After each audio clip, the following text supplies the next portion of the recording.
नमस्कार, स्वागत आहे तुमचं माझ्या चॅनलमध्ये। आता सगळीकडे गणपतीच्या आगमनाची तयारी सुरू झाली असेल। बाप्पासाठी डेकोरेशन कसं करायचं, बाप्पासाठी कोणते नैवेद्य बनवायचे, त्याला कसं सजवायचं याची तयारी सगळीकडे सुरूच असेल। मीही माझ्या गणपती बाप्पाच्या आगमनासाठी काय काय तयारी करत आहे हे माझ्या पुढील व्हिडिओमध्ये दाखवणार आहे। आणि आजच्या व्हिडिओमध्ये मी तुम्हाला बाप्पाच्या नैवेद्यासाठी बिना कांदा लसणाच्या 4 वेगवेगळ्या प्रकारच्या भाज्या कशा बनवायच्या हे मी तुम्हाला दाखवणार आहे। तर चला सुरू करूया व्हिडिओ। आता आपण बिना कांदा लसणाच्या नैवेद्यासाठी या 4 प्रकारच्या भाज्या बनवणार आहेत। त्यासाठी मी घेतलेला आहे मटकी आणि शिराळं म्हणजे दोडकं कापून घेतलेलं आहे। याच्यामध्ये मी वाल आणि पडवळ कापून घेतलेला आहे। दुसरी भाजी आहे, इथे मोड आलेले चणे घेतलेले आहेत आणि तोंडली चिरून घेतलेली आहे। आणि ह्याच्यामध्ये मोड आलेले मूग आणि शेवग्याची शेंग चिरून घेतलेली आहे। ह्या सगळ्या मिक्स भाज्या आपल्याला बिना कांदा लसणाच्या गणपतीच्या नैवेद्यासाठी बनवायच्यात। यासाठी आपल्याला हे बिना कांदा लसणाचं वाटण बनवायचं आहे। त्यासाठी मी ओलं खोबरं घेतलं 1 कप खिसून, थोडी कोथिंबीर घेतली आहे, 1 टेबलस्पून सुके धणे घेतलेत, 10 ते 15 काजू घेतलेले आहेत, 1.5 इंच आलं चिरून घेतलेलं आहे। आणि ह्या गोष्टी ज्या आहेत त्या मी फोडणीसाठी घेतलेल्या आहेत। इथे बारीक कापलेला टोमॅटो, थोडा कढीपत्ता आणि थोडी कोथिंबीर चिरून घेतलेली आहे। त्यासोबत आपल्याला भाजीसाठी लागणारे हे सर्व मसाले आणि फोडणीचं साहित्य पण घेतलेलं आहे। चला तर मग आता आपण पहिल्यांदा वाटण बनवून घेऊया। इथे वाटण बनवण्यासाठी मी थोडं तेल गरम करत ठेवलंय।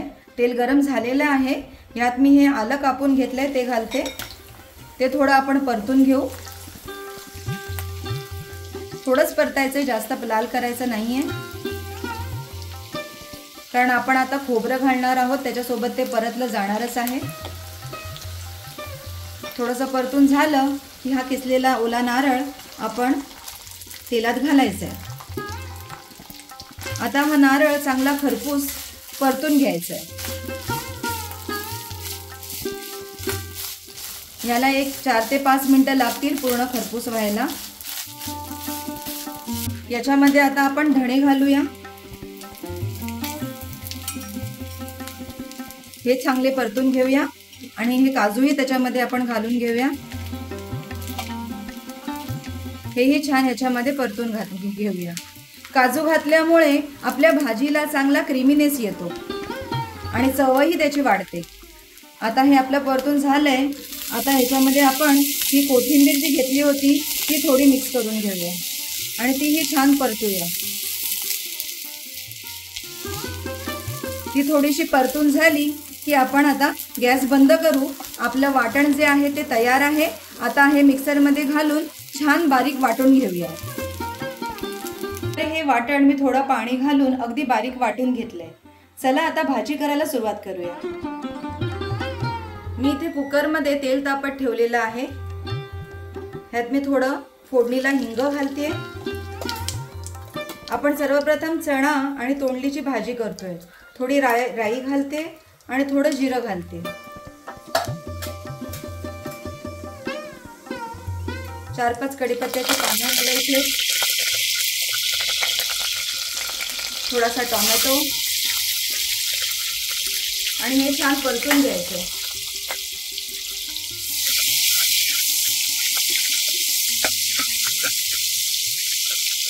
आता आपण यात थोडी हळद घालूया।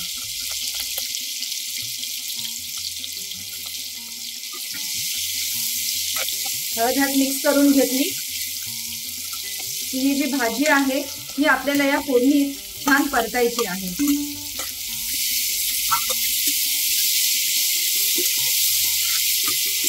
व्यवस्थित ह्यात परतून घ्यायची। जर या भाजीत तुम्हाला बटाटा आवडत असेल तर तुम्ही बटाटाही कापून घालू शकता। जेव्हा आपण कडधान्य आणि त्याच्याबरोबर कुठलीही फळभाजी मिक्स करतो तर त्या कडधान्याचं पचनही चांगलं होतं आणि त्या भाजीची चवही वाढते। ह्याच्यात आपल्याला आपल्या चवीप्रमाणे तिखट घालायचं आहे। हे आमचं घरगुती तिखट आहे आणि त्याबरोबर थोडी काश्मीरी मिरची पावडरही घालते, त्याने छान कलर येईल। ह्याच्यामध्ये आपण थोडी धणा पावडर घालूया, थोडासा घरगुती गरम मसाला हे छान परतून घेऊन त्याच्यामध्ये आपण आता वाटण घालूया। 1 चमचा वाटण मी यात घालत आहे।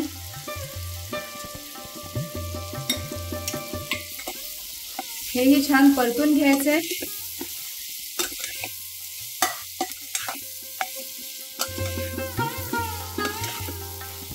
आणि आता याच्यामध्ये शिजण्यासाठी आपण थोडं गरम पाणी घालूया।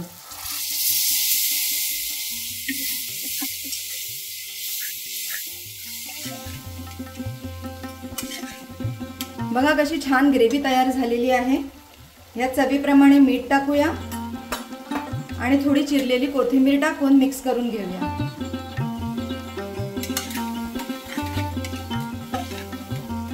चणे आणि तोंडली शिजण्यासाठी आणखी थोडं पाणी आपल्याला याच्यात घालायला लागेल, ते मी घालून घेते।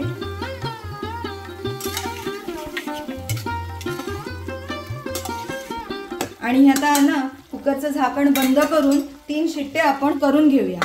आता ही शिट्टी तुमच्या कुकरवर डिपेंड आहे। जर त्याच्यामध्ये तुमचा कुकरची शिट्टी जर फास्ट होत असेल तर तुम्ही 4 शिट्ट्या करा, जर स्लो होत असेल तर 2 शिट्ट्या करा।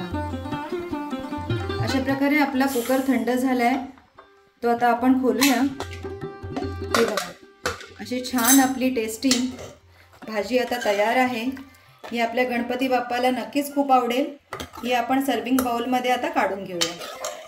तर आता तयार आहे आपली बिना कांदा लसणाची चणा आणि तोंडलीची भाजी। आता आपण वाल आणि पडवळाची भाजी करायला घेतोय। त्यासाठी मी कढईमध्ये तेल तापत ठेवलंय।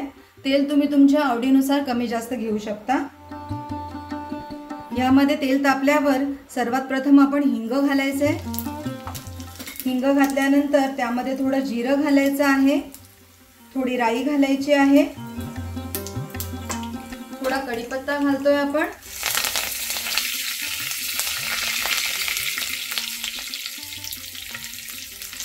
थोडं परतल्यानंतर आपण यात थोडे टोमॅटो परतून घेणार आहोत। आता यात थोडी हळद घालतोय। आता हे सगळं व्यवस्थित मिक्स करायचं। छान खमंग सुगंध आला की हे वाल आणि पडवळ जे आपण कापून घेतलेलं आहे हे या फोडणीमध्ये छान मिक्स करून परतून घ्यायचं।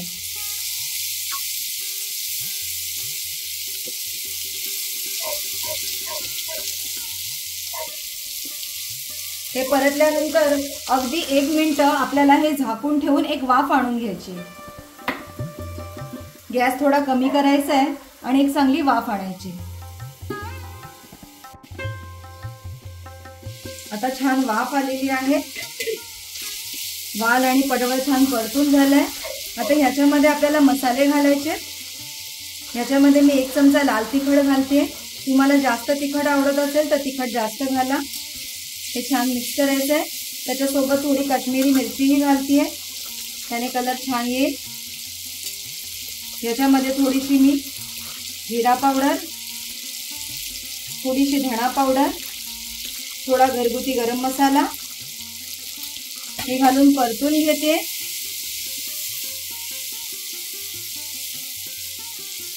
हे परतून झालं की आपल्याला याच्यामध्ये वाटण घालायचं आहे। या भाजीला वाटण जास्त घालू नये, थोडंच घालावं। हे छान मिक्स करून घ्यायचंय। आता आपण याच्यामध्ये गरम पाणी घालूया। कुठलीही कडधान्याची भाजी शिजवताना त्यामध्ये नेहमी गरम पाणी घालावं, त्याने भाजीची चव छान येते। थोडं गरम पाणी घालूया शिजण्यासाठी।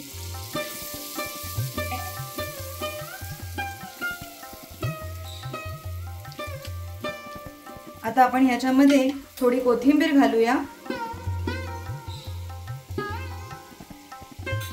हे मिक्स करून घेते। वालाची भाजी आपण कुकरमध्ये नाही बनवली कारण वाल पटकन शिजतात, पडवळही पटकन शिजतं, म्हणून ही भाजी आपण कढईत बनवतोय। जर तुम्हाला कुकरमध्ये बनवायची असेल तर अशा प्रकारे पूर्ण कृती करावी आणि शिट्टी फक्त एकच देऊन पटकन शिट्टीची वाफ काढून टाकावी। आता ह्याच्यामध्ये आपण चवीप्रमाणे मीठ घालायचं आहे। आणि ही वालाची भाजी आहे त्यामुळे ह्यामध्ये मी थोडीशी साखर घालते, त्याने छान चव येते. अगदी चिमटीभर साखर त्याच्यामध्ये घालायची. हे छान मिक्स करून घ्यायचं आणि बारीक गॅसवर एक 7 ते 8 मिनिटं शिजवून घ्यायचं. आता ह्याच्यावर मी झाकण ठेवते आणि गॅस बारीक करून 7 ते 8 मिनिटं शिजवते. आता ही भाजी 10 ते 12 मिनिटं मी अगदी व्यवस्थित शिजवून घेतलेली आहे. मग अशी 7-8 मिनिटं झाल्यावर मी एकदा उघडून मिक्स करून बघितलं होतं, तेव्हा वाल कडक होते. परत मी गॅस बारीक करून आणखी थोडं 4 ते 5 मिनिट शिजवून घेतलंय. आता बघा हे वाल छान असे शिजलेले आहेत. हे पहा, हे चांगले दबले जात आहेत, त्यामुळे हे शिजलेले आहेत. आता आपण गॅस बंद करूया आणि भाजी सर्व करूया.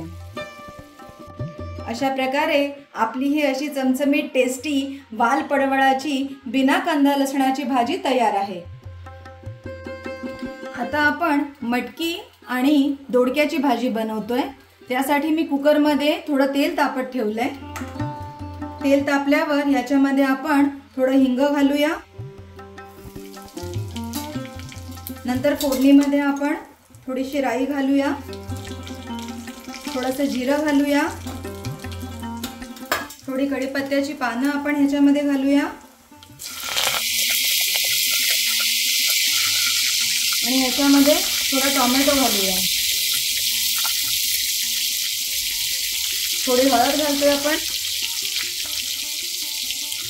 आणि आता हे सगळं छान परतून घेऊया. मटकी आणि शिराळं ह्या 2 गोष्टी पण पटकन शिजतात, त्याच्यामुळे आपण आता हे वाटण सगळ्यात पहिल्या या फोडणीत परतून घेऊ.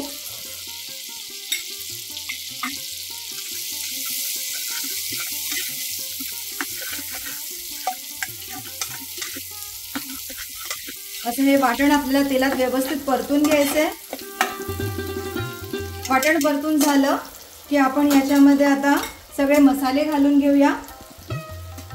तुमच्या चवीप्रमाणे लाल तिखट, थोडी काश्मीरी चिली पावडर, त्यानंतर थोडा गरम मसाला, थोडी जिरा पावडर आणि थोडी धणा पावडर. हे छान आपण मिक्स करून घेऊया. हे मिक्स झालं की आपण याच्यामध्ये सर्वप्रथम मटकी घालून ती परतून घेऊया.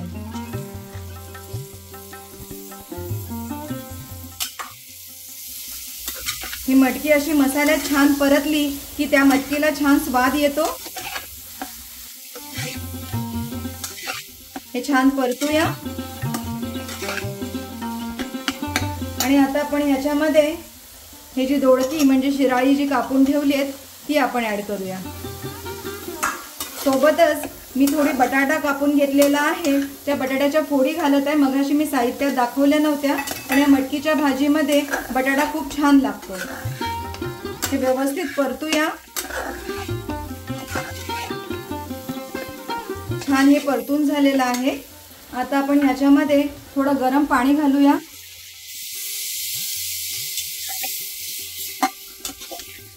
पुन्हा मिक्स करून घेऊया. आता ह्यामध्ये चवीप्रमाणे थोडं मीठ घालूया. मीठ घातल्यावर हे छान मिक्स करूया आणि कुकरचं झाकण बंद करून आपल्याला ह्याला 2 शिट्ट्या करायच्या आहेत. थोडी कोथिंबीर घालतेय मी, तीही मिक्स करूया. आता ही भाजी आपण कुकरचं झाकण लावून शिजवून घेऊया. आता ह्याला मी 2 शिट्या करते. अशा प्रकारे बिना कांदा लसणाची टेस्टी अशी मटकी आणि दोडक्याची भाजी आपली तयार आहे. आता आपण आपली चौथी भाजी म्हणजे मूग आणि शेवग्याच्या शेंगांची भाजी करायला घेतोय. त्यासाठी मी कुकरमध्ये तेल तापत ठेवलंय. आपल्याला सेमच प्रोसिजर करायची आहे जी फोडणीची असते. आपण तेल तापवलं, त्याच्यामुळे थोडं हिंग घालतोय. परत आपल्याला थोडी राई घालायची आहे, थोडं जिरं, थोडा कढीपत्ता आणि आपले टोमॅटो,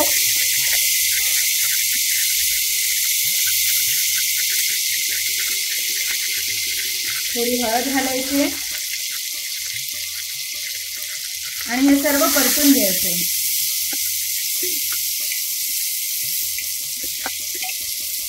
हे थोडं परतल्यानंतर आता आपल्याला ह्याच्यामध्ये मूग आणि शेंग व्यवस्थित मिक्स करायचे। हे छान परतायचे तेलात।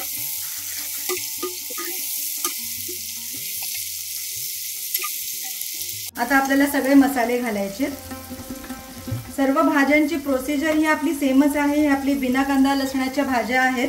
एकच वाटण वापरून आणि मसाले वापरून आपण ह्या 4 वेगवेगळ्या पद्धतीच्या भाज्या केलेल्या आहेत। आता मी यात लाल तिखट घालते, परत थोडी काश्मीरी मिरची पावडर, जीरा पावडर, धणा पावडर, थोडा गरम मसाला। हे जे मसाले आहेत हे आपल्या चवीप्रमाणे आपण कमी जास्त करू शकतो। ह्यात मिक्स करून घेऊया आणि आता ह्याच्यामध्ये वाटण घालायचं आहे। 1 चमचा मी छोटा चमचा वाटण घातलेला आहे। हे छान परतून घेऊया। आता आपण ह्याच्यामध्ये गरम पाणी घालूया।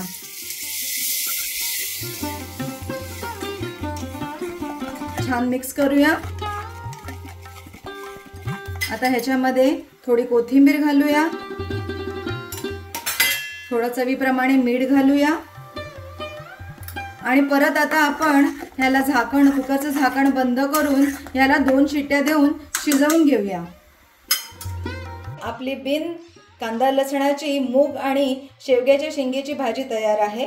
मूग आणि शेवग्याची शेंग हे पण पटकन शिजतात, म्हणून जर तुमच्या कुकरची शिट्टी व्हायला वेळ लागत असेल तर अगदी 1 शिट्टी करा आणि ती झाल्यावर शिट्टीची वाफ काढून टाका, नाहीतर मूग जास्त शिजतील।